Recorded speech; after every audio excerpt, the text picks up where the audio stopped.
So the election which had happened in 2023, Sheikh Hasina, she was sworn in as prime minister in a record fifth consecutive times, and she became one of the large, not one of the, she has become the largest serving prime minister, uh, of Bangladesh.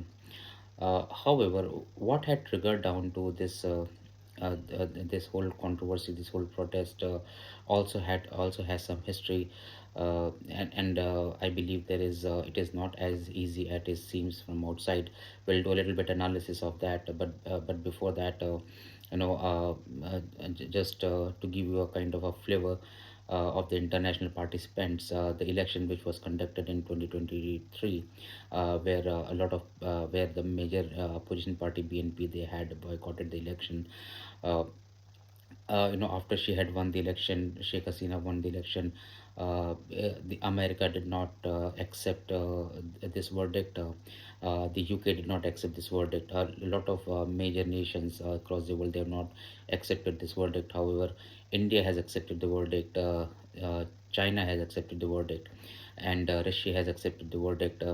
And and you know and that's how you can understand how the interference from the international actors had started and have started in Bangladesh. However, this was not the first time when this has happened, when the global interference was global players have interfered with the Bangladesh. But there's a history as well, and we'll come to that in a little bit time. But before that, what about this protest, why this has happened, what triggered it down, is something that is worth understanding. See, in 1971, when Sheikh Mujibur Rahman became the Prime Minister of Bangladesh, he had introduced a quota system for the freedom fighters, and I believe any sane person would have done that way, because at that point in time, a lot of freedom fighters, they had laid down their lives for the country, or they had supported or participated in the freedom movement. I'm just talking from a Sheikh Mujibur Rahman's perspective, and millions of women were impacted, raped, and had suffered the atrocities in the hands of the West Pakistan military. At that point in time, Sheikh Mujibur Rahman had brought the quota system, where he said that a majority of the civil services, 30% of the civil services would be reserved for the freedom fighters. Uh, 10% would be reserved for women.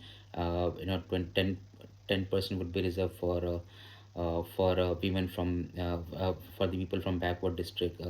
One you know and so he got the quota system, and the quota system was continuing for almost 25 to 30 years. In 1997, Sheikh Hasina, when she became the prime minister again, she had actually brought in one amendment to the constitution, where she said that the quota system would continue, even for the people who, even for the the children of the freedom fighters.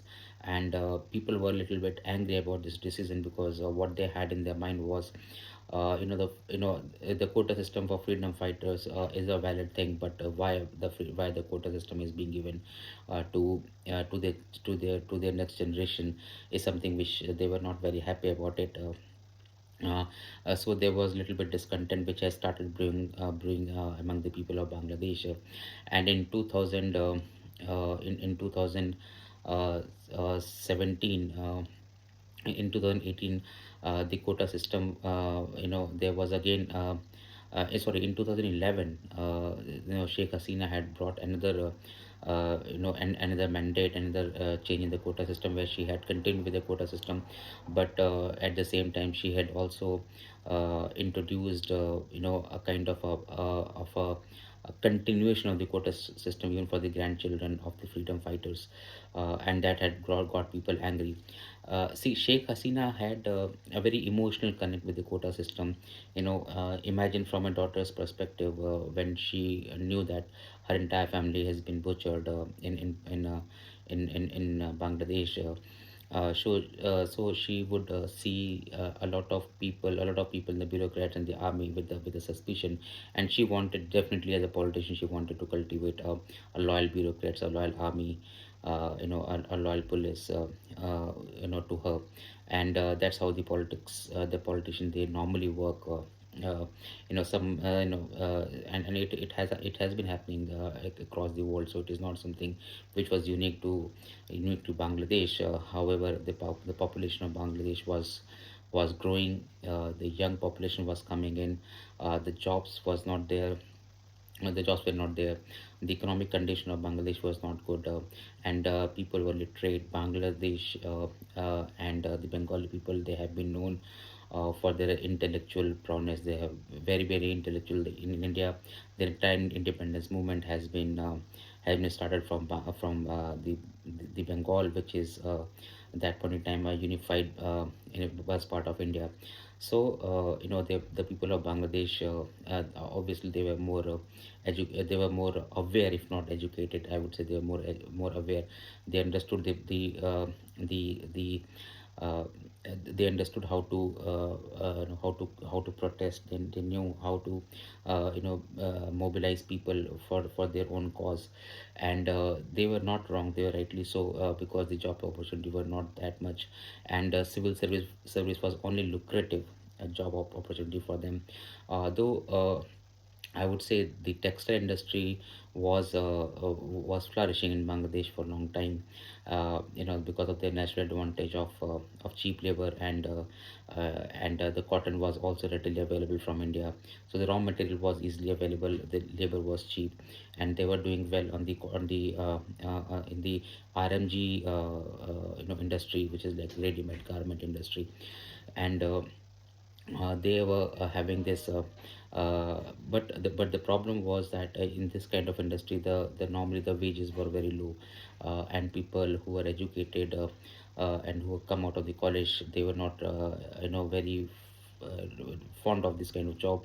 They wanted a kind of a private job or the government job, and since the private sector was not picking up, and the rate of job creation was very slow, people had come had and on top of that, Sheikh Hasina had brought this reservation quota system back into the system. So so people were very agitated. So what had happened actually in 2018, there was a petition which was submitted to the High Court of Bangladesh, and before going into the merits of petition, uh, uh, the High Court said that this petition, which was from some student body against the quota system, the Bangladesh High Court had said that this petition is not submissible, because the petitioner has no locus standi on this petition, and without getting into the uh, merits of the quota system, without pronouncing whether it is right or not, the High Court simply did not accept the petition, and Sheikh Hasina had actually said that since the Bangladesh High Court had not given any kind of a relief on the quota system, so she would continue with the quota system, and that had got people agitated again, and they had been on the streets. There was violent protest at that point in time. The students were out in Dhaka, in some part of north of Bangladesh as well. It was mass protest, and so much so that Sheikh Hasina had to withdraw the quota system. uh, However, in 2024, uh, this quota system, the freedom fighters, they had actually gone to High Court, and after Sheikh Hasina had withdrew the quota system, the freedom fighters had gone to the High Court, and then against this government's decision, and in June 2024, uh, barely 6 months after Sheikh Hasina became the Prime Minister of Bangladesh again, the High Court had pronounced that the old quota system is valid. The freedom fighters are one of the most deprived class of the society, so they should be getting the quota system, and that had angered people like anything. The students who were anyway like 181 I mean 18 million people, 18 million students coming out of the colleges every year in Bangladesh, and the civil service job was only lucrative job to them, and when they realized that this quota system is brought back, they were very angry, and they had actually they had again started mobilizing students, and there was mass protest. The classes were bunked, the girls were on the streets there. It was a lot of girls and female students, they have participated as well. So it was like a very organic mass movement from the student against the quota system. And everything was going well. In fact, Sheikh Hasina was not so disturbed by this, because she had seen this before in 2018. uh, but there is in 2018, but this time I believe she had handled the situation in a little bit different way, and she had in different way, but she was very confident, I believe, confident that she would be able to handle this situation. And in fact, in July, first week of July, after the protest has started, she had been to China for her 4 day state visit, although she had to cut down her visit on the pretext of her daughter's not being well. She had come back to Bangladesh, and she had had a press conference where she had said that the quota system is valid, will bring it back. And she had actually made people angry by using the word razakars.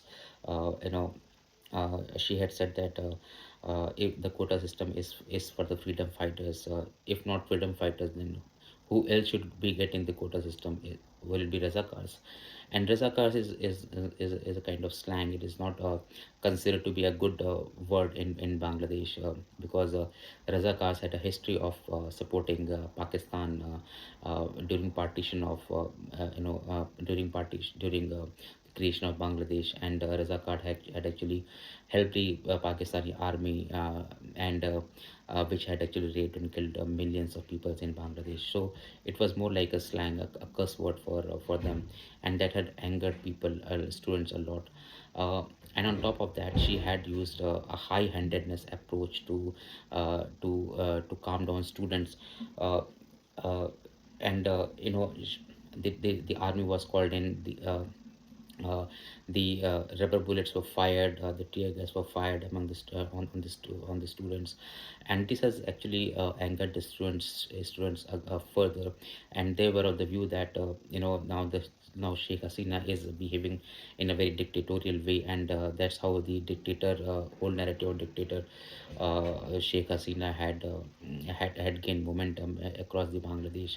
And now the protest was not only about getting the quota system, rolling back the quota system, but also it was about resignation of Sheikh Hasina. And people were on the streets, they were not letting down, and Sheikh Hasina was not willing to give any kind of olive branch to the students. That was something which was very unfortunate, and a very naive, a very incorrect decision, political decision, which she had taken. And the students who were looking for a more economic opportunity for themselves, had actually gone ahead, and they did not budge. They had not budged, in fact. And on top of that, the student wing of Awami League, they have also clashed with the students. And that's how the bloody the blood has started spilling over on the streets of Bangladesh. As far as hundreds of students were killed, I believe, and even though the Supreme Court had actually said this thing, that has actually rolled back the High Court order and said that there is no quota system, but still the protest did not stop. When Sheikh Hasina fled the country, ideally the protest should have been stopped, but the protests have not stopped. And even right now, when we are discussing this, when I'm talking about this thing, even right now the protests are happening in Bangladesh. And Supreme Court order is at least 8 to 10 days back, when the Supreme Court had rolled it back. But still, and Sheikh Hasina has resigned, and now she had fled the country on 5th of August. Today is 8th of August, and still the protests are being done, are happening in Bangladesh. So of course, there's a difference between 2018 protest and 2024 protest, and the biggest difference is in 2018 protest, the protesters had gone back, and they stopped the protest when Sheikh Hasina had removed the quota system, because that was the demand was, and that demand was met. So once the demand is met, you have no why would you protest? Why would you bunk your classes? Why would you not go back to your homes? So the protest, that brought the calmness on the streets of Bangladesh in 2018 after her decision. But this time, even after her decision, even after the Supreme Court's decision, even after her resignation, even after her fleeing away from the country, the protest has not stopped. And that's called for some kind of analysis, and our geopolitical interference, and how things are changing in subcontinent. uh, what are the roles of different actors here, and what's happening really now, because that organic protest led by the students uh, is already over in a way. But the new breed of protesters, who might be students, but this time they are not only stopping, they have some other demands, or they have some other agendas. That is something which we'll try to decipher now.